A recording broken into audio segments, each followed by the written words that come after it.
안녕하세요. 123 미니쌤 TV의 김민희입니다. 그동안 잘 지내시고 계셨죠? 네, 제가 한동안 유튜브에서 인사를 많이 못 드렸는데요. 또 좋은 내용을 준비를 해서 또 많은 영상으로 인사를 드리려고 합니다. 오늘은 우리가 엄마표를 할 때 또는 아이에 대해서 수학 학습을 어떻게 해야 될지에 대해서 여러 가지 방법으로 정보를 얻으시잖아요. 지금 제가 하는 이런 영상 같은 여러 가지 수학 교육에 관련된 영상을 보실 수도 있고, 아니면 이제 블로그 글이나 또는 뭐 인스타 피드나 다양한 SNS 채널을 통해서 아이들 수학 공부에 도움이 될 만한 정보들을 얻으실 텐데요. 이런 이제 컨텐츠들 중에서도 사실은 굉장히 신뢰가고, 네, 내용적으로 우리가 꼼꼼하게 살펴봐야 될 것들이 사실은 도서가 아닌가 생각이 듭니다. 자, 오늘 제가 소개해 드리려고 하는 도서는 수학 교육에 관련된 책은 저도 거의 나오는 건 대부분 다 사는 편인 것 같아요.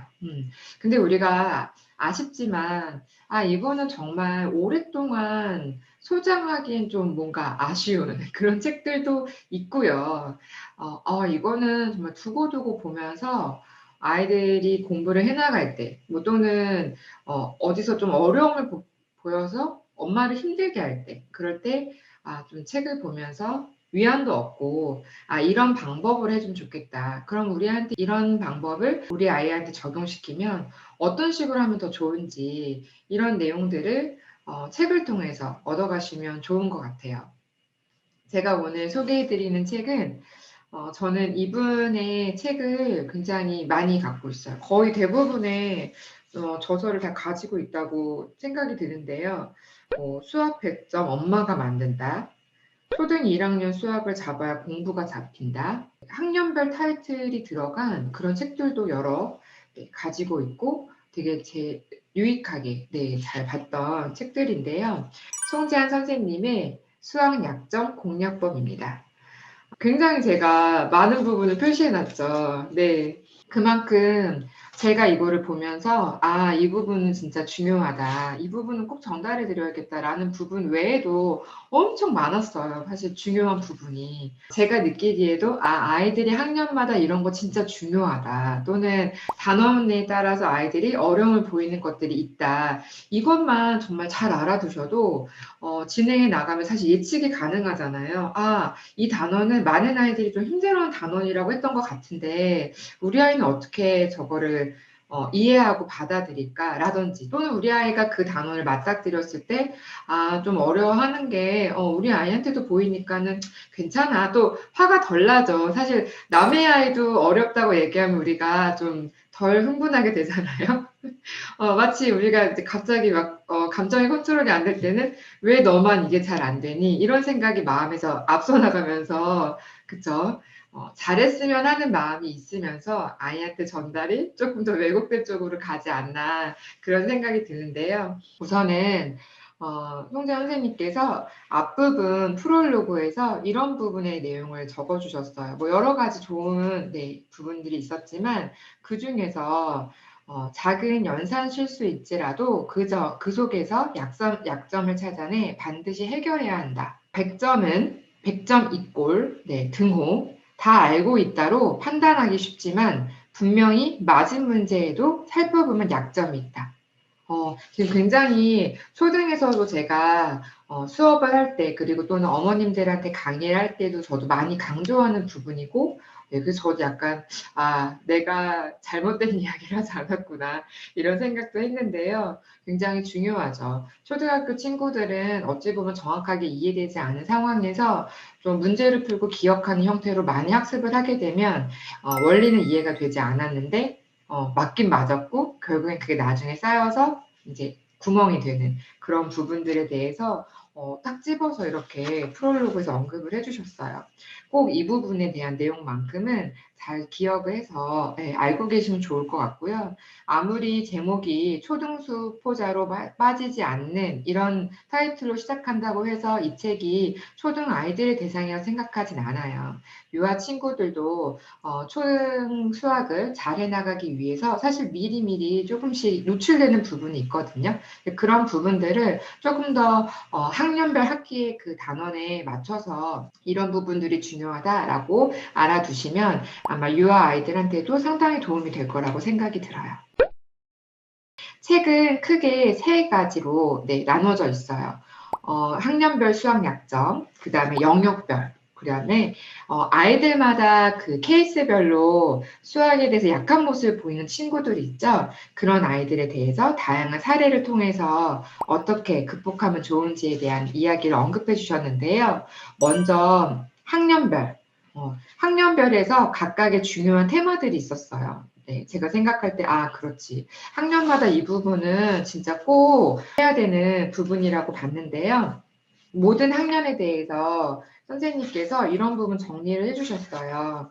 그 단원에 대한, 뭐 예를 들어서 꼭 중요하게 알아야 되는 용어나 표현들, 그리고 단원이 이런 용어들 반드시 알아야 되고, 어느 단원이 좀 아이들이 어려워하는지에 대해서도 아이들이 내용에 따라서 약점 정도를 별표로 표시해 주신 거죠. 그러면 별표가 많을수록 약하다는 거겠죠. 1학년은 이렇게 표현해 주셨어요. 방심하기 쉬운 1학년 수학. 아이의 진짜 실력을 세심히 살펴야 한다. 네. 너무너무 쉬우니까 아주 제가 유아 아이들 수업을 할 때 가끔씩 어머니들이랑 말씀을 이제 주고받을 때, 굉장히 1학년 되는 교과를 유아 아이들이 되게 쉽게 시작할 수 있다고 생각도 많이 하시고, 그런 친구들을 주변에서 많이 보게 되는지, 그렇게 시작하지 않으면 불안하다고 생각하시는 경우가 되게 많아요. 그러니까 너무 만만하게 생각하시는 경우가 되게 많거든요. 그게 약간 저는 좀 위험할 수 있다고 봐요. 아이들마다 수학의 개념이 형성되는 데는 시간도 필요하고, 그게 뭐든지 학습적으로 되는 건 사실 아니잖아요. 그래서 이런 부분에 대해서 딱 집어서 진짜 아주 칼날같이 딱 정확하게 짚어서 표현을 해주셨고요. 덧셈 단원이 그 중요하다고 말씀하신 것처럼 덧셈 뺄셈을 우리가 여러 가지로 표현할 수 있죠. 예를 들어 3 더하기 4는 3 더하기 4는 기본으로 아이들이 다 표현하는 방법이고 3과 4의 합, 3보다 4 큰 수, 3과 4를 모으면 이런 모든 표현이 그 한 가지의 개념을 의미한다는 거를 아주 쉽게 잘 이해될 수 있게 표로 정리를 해주셨어요. 이런 부분들을 기억해 두셨다가 아이랑 연산을 진행을 할 때 그냥 문제집으로만 하는 거가 아니라 3 더하기 4를 물어보고 아이한테 또 어느 날은 그럼 3보다 4 큰 수를 뭐야? 또 이렇게도 물어보고 이건 반드시 이렇게 붙여놓고 저희가 어떤 표현을 하는지 우리가 엄마니까 다 기억을 못할 수도 있잖아요. 그러니까 잘 붙여놓고 요 시기에 이런 표현들을 매번 바꿔가면서 똑같은 숫자에 대해서도 똑같이 생각을 해내는지. 근데 뭐 아이가 원래 3 더하기 4는 되게 빨리 대답했는데 3과 4를 모으면 이라고 생각이 버퍼링이 걸린다. 이런 것들을 보면서 조금 더 개념들을 똑같이 설명하는 표현을 많이 노출해주고 연결해줘야겠다. 이런 생각을 하시면 좋을 것 같아요. 2학년은 무엇보다 이제 조금씩 연상 속도에서 차이가 난다고 언급을 해주셨어요. 2학년 친구들 사이에서 연산 속도에서 차이가 발생할 수 있으니까 조금 더 멀리 보셔야 되는 거죠. 2학년 시점에 그때 발생할 수 있어. 그러니까 지금부터 이렇게 준비를 해서 가야겠구나 라고 생각하시면 좋을 것 같고요. 수학 영재 아이들이 어떤 부분을 좀 잘하는지에 대한 이런 것들에 도움이 될 만한 도서 리스트도 학년별로 정리를 해주신 것 같아요. 3학년에서는 뭐가 중요할까요? 분수의 기초를 잘 잡아 놓으면 이후 수학이 어렵지 않다. 본격적인 추상적 개념이 이제 시작되는 학년이라고 할 수가 있기 때문에 이 개념은 특별히 더 신경을 써주시면 좋을 것 같아요. 그 학년별로 이렇게 중요한 부분에 대해서 딱딱딱 딱딱딱딱 찝어주셨는데 이 부분이 우리가 그냥 이렇게 보면 맞아 맞아 이렇게 이해도 되고 지금 다 내 안에 들어온 것 같지만 사실은 학년마다 중요한 부분에 대한 것들이 언급이 조금씩 다 다르시거든요. 3학년은 틀린 문제를 또 틀리지 않으려면 어떻게 해야 되는지 이런 것들이 반드시 그 학년에 신경 써줘야 되는 부분이라는 거죠. 굉장히 중요하고요. 뭐 5학년 친구들은 이제 조금씩 아이들마다 이제 격차가 두드러지게 나타날 수 있고 아이들도 실제 5학년 내용에 대해서 어려워한다. 그래서 이제 아이들 조금 잘하는 친구들은 또 외부 경시대회도 이용해서 더 넓은 세계로 아이들이 이제 넓혀 나갈 수 있게 실력을 확장할 수 있게 해보면 좋을 것 같다고도 말씀해 주셨고요. 5학년 하면 우리 뭐 떠오르시나요? 선행에 대한 키워드가 떠오르시죠. 네, 그래서 그 부분에 대해서 필수인지 아닌지 뭐 이런 것들. 그래서 각 학년별 단원에 해당하는 개념은 계속 그림이나 이런 정확한 표현 방법으로 어떻게 지도하면 좋은지를 정말 딱 필요한 부분에 대해서 언급을 해주셨어요. 사실 이게 선생님들이 많이 보시는 교사형 지도서를 이제 우리가 참고해서 본다면 굉장히 학년별 학기마다 되게 두꺼운 분량의 모든 내용을 다 이렇게 봐야 되잖아요. 근데 그거에서 정말 딱 필요한 것들만 이렇게 그림을 보여주고 설명하거나 이런 식의 용어 정리를 해주거나 이런 부분들이 상당히 중요하다고 말씀해 주셨고요. 6학년 수학에서는 뭘까요? 중등 뭐 이런 거? 아니죠. 마지막으로 초등을 하는 시기이기 때문에 이렇게 여기서 뭐라고 표현해 주셨냐면 아이들에게는 단순히 문제풀이식의 공부보다 교과서에 나오는 조작 체험 활동을 해보는 것이 도움이 된다.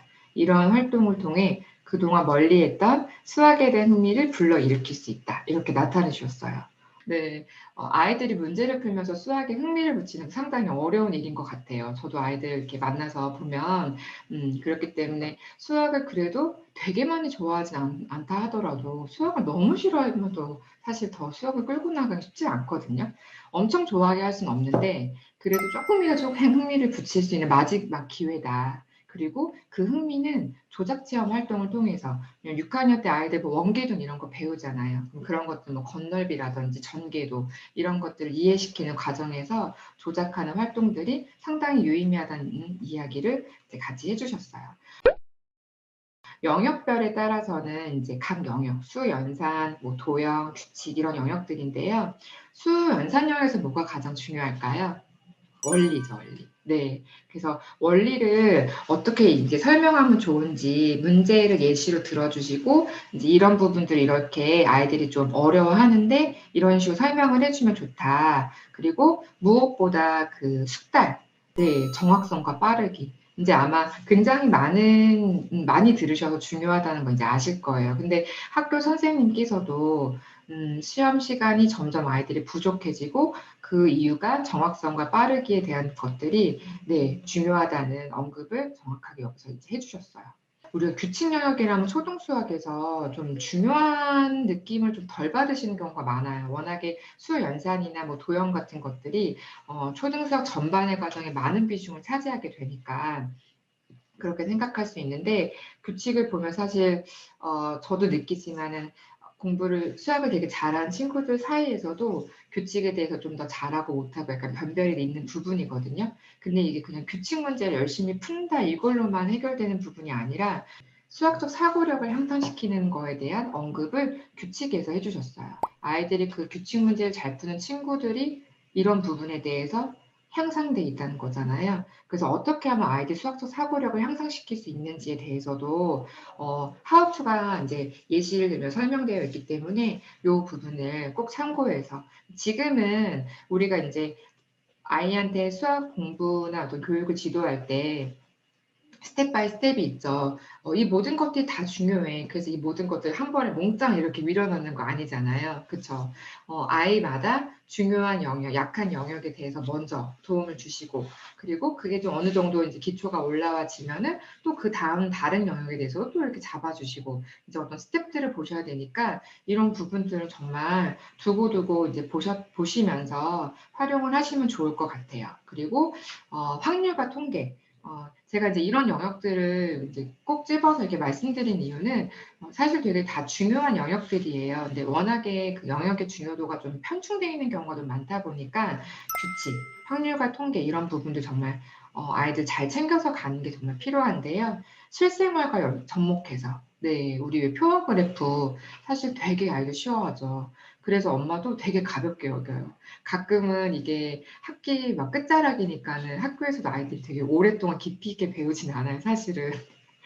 네, 너무 쉽고 잘하기 때문에 대부분의 친구들이 실생활과 그 그래프를 뭐 어느 신문에서 본다든지 뉴스를 보다 그래프를 보게 된다든지 그런 것들이 굉장히 아이들한테는 도움이 된다는 거죠. 네, 이런 부분들 우리 아이가 어떤 영역이 약한지는 사실은 엄마가 사실 제일 잘 알잖아요. 그래서 영역마다 우리 아이는 어떤 부분이 좀 약한지 보시면서 그 영역에 해당하는 것들을 이제 아이한테 같이 이렇게 시도를 해보시면 좋을 것 같아요. 아, 아이가 이런 원리가 잘 돼 있나? 뭐, 그 다음에 뭐, 연산이 약하면 속도가 약한 건지 정확도가 안 돼 있는 건지 뭐 이런 걸 보면서 그런 부분들을 먼저 매주 진행하시는 어떤 수학 학습 안에 조금 더 비중 있게 가시면 좋을 것 같고요. 마지막 그 3부에서는 아이들 유형별 수학 약점을 보이는 친구들이 정리돼 있어요. 이거 너무 재밌었고 저는 진짜 완전 핵 공감. 정말 많이 나타나시는 아이들. 시험 볼 때마다 점수가 들쭉날쭉하는 아이, 자신의 풀이에서 답을 찾지 못하는 아이, 매번 연산 실수를 하는 아이, 이거 완전 문제가 조금만 길어져도 포기하는 아이. 우리 아이인데 이런 데가 진짜 많이 드시죠. 어떻게 해야 되는지에 대해서 그러니까 원인이 뭔지 먼저 언급을 해주셨어요. 첫 번째, 어휘력 빈곤. 이제 수학적 어휘는 그래서 그냥 이야기책으로는 안 된다. 개념 사정 등을 통해서 별도의 노력을 통해서 흡수를 해야 된다. 그 다음에 전체적인 문맥을 이해하지 못하는 거 이런 것들은 줄글로 된 책을 읽고 문단을 요약하거나 이제 말해보는 주요 내용을 말해보는 연습을 해야 한다. 규칙성에 나와 있는 그런 부분들을 네, 잘 참고해서 같이 연결해가지고 살펴보시면 정말 도움이 많이 되실 거예요. 이거 진짜 저도 어머님들 진짜 질문 많이 받는 것 중에 하나거든요. 그 외에도 뭐 문제 잘 풀고 엉뚱하게 썼다든지 학습 지겹다든지 뭐 이런 것들 아마 진짜 이 중에 우리 아이 한 명이 없는 경우 거의 없는 것 같아요. 저희 아이도 보이는 모습들이 좀 있었는데요. 또 좀 그 제가 인상 깊게 본 것 중에 하나는 이렇게 많이 나타나는 경우가 좀 고학년 친구들은 저는 좀 많이 느꼈던 것 같아요. 수학을 영어 공부처럼 하는 아이, 영어처럼 공부하는 아이. 영어처럼 어떻게 할까요? 영어는 우리가 대부분 절대적인 시간이 중요하다고 많이 말씀을 드리고 영어 선생님들께서 많이 듣게 되실 텐데 절대적인 시간이 중요하지만 수학은 절대 시간이 아니고 공부량이라고 표현해 주셨어요. 그래서 어머님들이 뭐 초등 1학년 일주일에 얼만큼 해야 되나요? 일주일에 뭐 2번 1시간씩 하면 되나요? 뭐 매일 30분씩 해야 되나요? 뭐 이런 시간에 대한 질문 진짜 많이 해주셨거든요. 근데 여기 아주 사이다 같은 매일 1시간씩 공부하는 걸로는 결코 수학을 잘할 수 없다. 차라리 매일 수학 문제집 2장 풀기와 같이 목표량을 세우는 편이 효과적이다. 정말 이거 완전 메모. 네, 그래서 여러 수학 도서들 중에서도 이렇게 정보에 대해서 학년마다 어떻게 해주면 좋은지, 뭘 놓치면 안 되는지, 이게 얼마나 중요한지 이런 것들에 대해서 한 권의 책으로 정말 잘 정리를 해주신 것 같아요. 그래서 저처럼 이렇게 열심히 공부하는 마음으로 이렇게 보시기도 하고 막 밑줄 치고 막 저도 막 보통 저는 책을 그냥 쓱 보는 편인데 밑줄 치고 동그라미 하고 막 그러면서 봤거든요. 아마 두고두고 보시면 많은 도움이 되실 거예요. 여러 가지 그 어려운 부분들에 대해서 얘가 이거 왜 못하지? 이거 어떻게 하라고 했지? 이렇게 나중에 보시면 네, 진짜 유익할 거라 생각이 듭니다. 네, 오늘 영상 여기까지고요. 저희 다음 영상에서 만나 뵙도록 하겠습니다. 다음에 또 만나요.